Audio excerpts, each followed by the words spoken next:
Are there secret teams assigned to the recovery of unidentified objects that fall out of the sky? Well, the short answer is yes. Stories of crashed saucers stashed away in secret hangars really have been a staple in Nevada for more than 3 decades.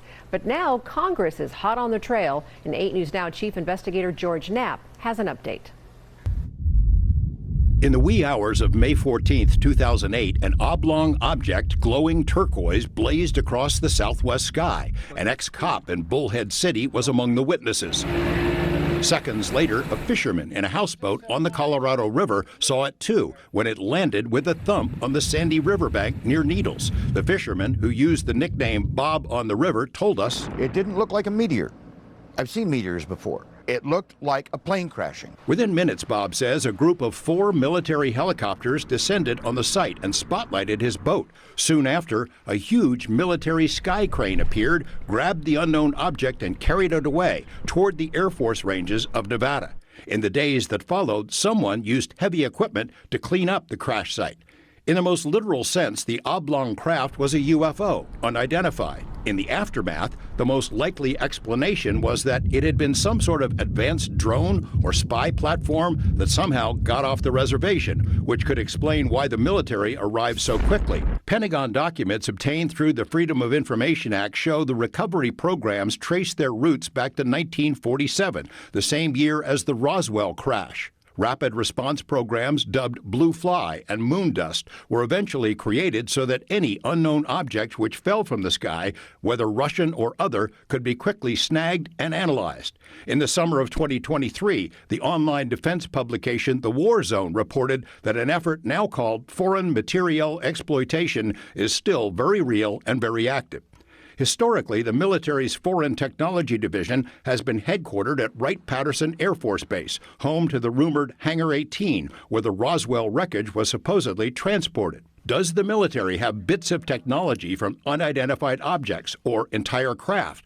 One source who blew the whistle is the late intelligence colonel Philip Corso, who was at the top of the U.S. Army's foreign technology program at the Pentagon, and who says he personally participated in a reverse engineering effort that tried to exploit the advanced tech obtained from the Roswell crash and perhaps other incidents. They came from a flying saucer. How do you know that? Because they were marked on the files as coming from New Mexico. Roswell? Yeah, Roswell. Physicist Dr. Eric Davis has worked on classified projects for the military and recently gave formal closed-door testimony to Congress. What he told congressional staff has not been formally released.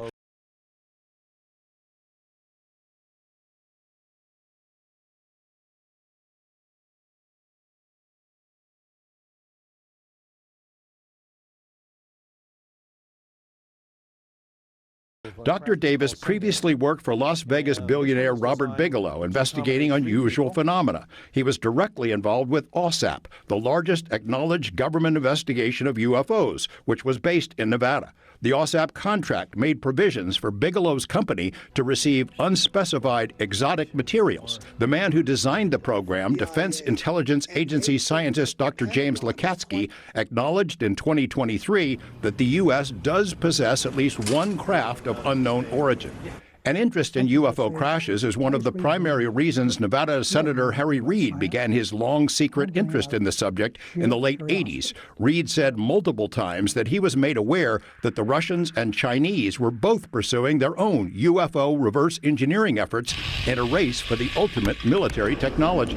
If China, Russia, Japan, other countries are doing this, and we're not, something's wrong. He said, because if the technology we have, the way these things are described and the way people see them, if this movement took place in anything we have now available to us, it would kill everybody. Reid was not the first Nevada senator to chase the same mystery. One of his predecessors, 4-term Senator Howard Cannon, a decorated military pilot who is known as Mr. Aviation in Congress, told us in the 90s that he and his close friend, Arizona Senator Barry Goldwater, tried to get into Hangar 18 at Wright-Patterson to see the presumed UFO wreckage, but they were denied. Senator Goldwater made multiple public statements acknowledging he'd been turned away, even though he was chairman of the Senate Intelligence Committee at the time. the cover-up goes a lot deeper than that. The search for Also physical wanna thank proof my of colleagues, UFOs, maybe Representative alien Hannibal, bodies, has when now they reached the need point where it's a access to front burner issue for some members of Congress. Intelligence Officer David Grush's startling public statements about crash saucers and reverse engineering programs hidden inside defense contractors and special access programs have been deemed credible and urgent. Grush learned about these programs because he was assigned to do exactly that. Can Congress ever pierce the veil of secrecy? Maybe not. There is a race for the technology, and from most of the sources we've developed, very little progress has been made in the 35 years since Bob Lazar's allegations were leveled. There are legitimate national security issues involved because whoever masters the secrets of these craft wins. George Knapp, 8 News Now.